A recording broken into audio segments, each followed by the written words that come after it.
আসসালামু আলাইকুম। Launch travel video আপনাকে স্বাগত। ভিডিওতে দেখতে পাচ্ছেন এমবি কর্ণফুলী 1 ও কর্ণফুলী 4 বেলুনের সাহায্যে ডগেরে তোলা হয়েছে দুটি নৌযানকে। তো কর্ণফুলী 1-এর নিচে ড্রাই ডক করা হচ্ছে, আর প্রপেলার ও সুকান খুলে ফেলা হয়েছে। ক্ষতিগ্রস্ত প্লেটগুলো যেসব প্লেট ছিল সেগুলো কেটে নতুন করে প্লেট লাগানো হবে।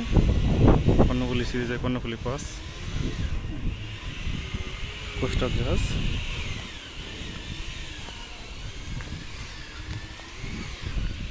দেখতে পাচ্ছেন এই যে বেলুনগুলো, এই বেলুনের সাহায্যে উঠানো হয়েছিল কর্ণফুলী 1 ও 4-কে।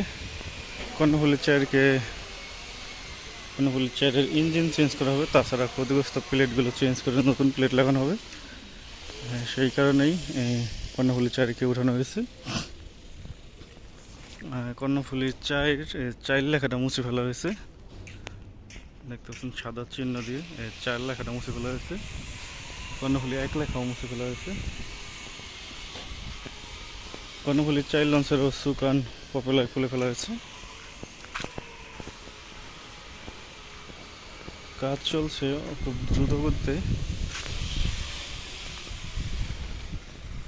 এই যে ক্ষতিগ্রস্ত প্লেটগুলো, এই যেসব ক্ষতিগ্রস্ত প্লেট, এগুলো চেঞ্জ করে এখানে প্লেট আনা হয়েছে। এই প্লেটগুলো লাগানো হবে।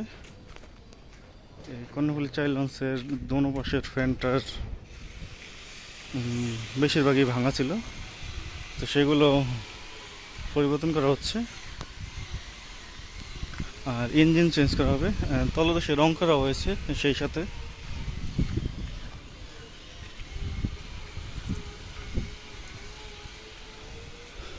তো খুব শীঘ্রই সম্ভবত আবার ইলিশার রুটে যুক্ত হবে কর্ণফুলী 4 লঞ্চটি।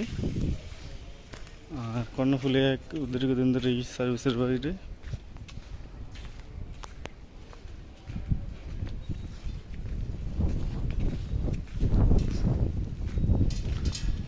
কর্ণফুলী 4 লঞ্চের সামনের অংশ। ক্ষতিগ্রস্ত প্লেটগুলো এখানে রাখা হয়েছে।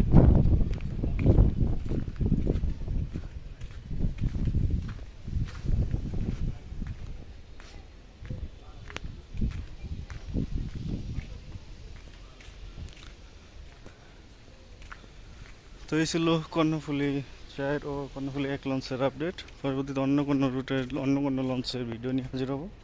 এতক্ষণ সাথে থাকার জন্য অসংখ্য ধন্যবাদ। ভিডিও ভালো লাগলে অবশ্যই লাইক করুন, শেয়ার করবেন, আর চ্যানেলে নতুন সাবস্ক্রাইব করবেন।